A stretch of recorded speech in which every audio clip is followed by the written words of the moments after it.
talking, I was thinking about, I don't know if anyone's noticed that he hasn't, he's been speaking before, and he'll use his notes to, just for a guide, and to really deliver what the Father would have him to deliver. But just last week, I kept thinking about this growth and increasing and changing and continue being. I keep thinking about how uncomfortable it can be for me at times, because here he is like, I'm not using any notes, and before we'll have a understanding of what the message is going forward on the week prior and coming up into the week when he delivers the message. And now he's not reading any notes, and he's not, using anything as a guide. He's just speaking from his heart. As the Father speaks to him, he's speaking that out. Now, with him doing so, and he's talking, I'm looking for, as he's speaking, what is it that he's saying to me?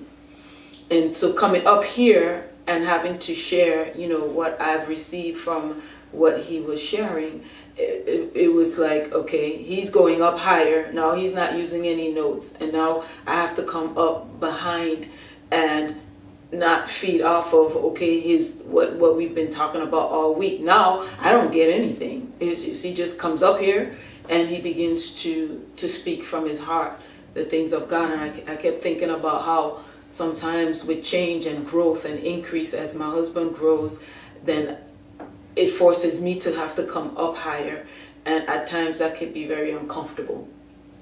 And but it's a process, and I find that that's a process for me. It can be a little bit uncomfortable, because as he's being stretched, it causes me to be stretched, and then it causes us to stretch the children as well. And so as a family, we're growing, not at maybe the rate my husband is growing, but we're all coming up. As he goes up, then we come up a step, and then I come up a step, and the children come up a step, and then he goes up, and then we go up a step, and it just continues to happen throughout our household.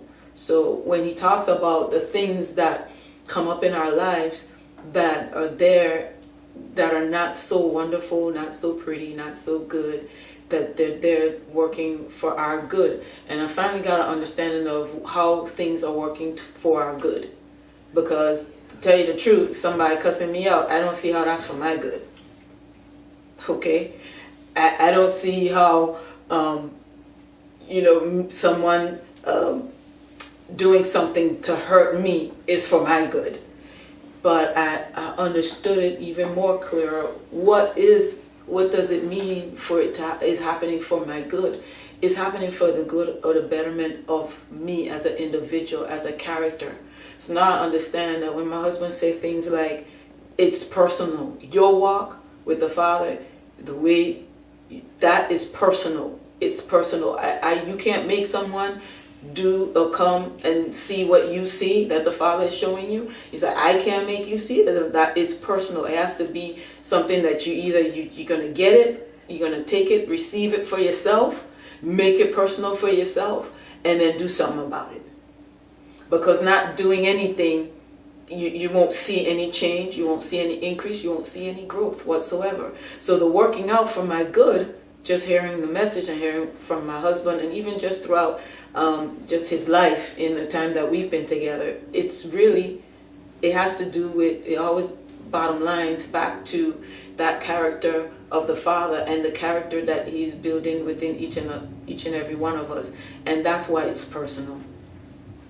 It's personal for me. Now I have to see these things or these challenges that may come up as it's being beneficial for me, and not try to run from it or try to run away from it, as we all do, because it's comfortable to run away from the things that are not so pretty, not so good, not fun. But when it's right there in your face, you have to deal with it. And how are you going to deal with it? It means I have to take it personal, and I have to say, okay, Am I going to run from this, or I'm going to use this to make me a better person on the inside? To have that heart of the Father based on the way that I respond to different situations that may come up or arise in my day-to-day life, and as I exist and as I walk the walk of this life that was given to us so freely from the Father. So I just wanted to share that's really what stood out for me, the fact that the things that are not so pretty, that I can't run from it or tuck my head and hide from it and pretend that it's not there. I have to make it personal. It's to help me, and it's for my good, because what happens is now it's helping me build and that character that the Father wants me to have in my existence in every area and aspect of my life. So that's what stood out for me. Thank you.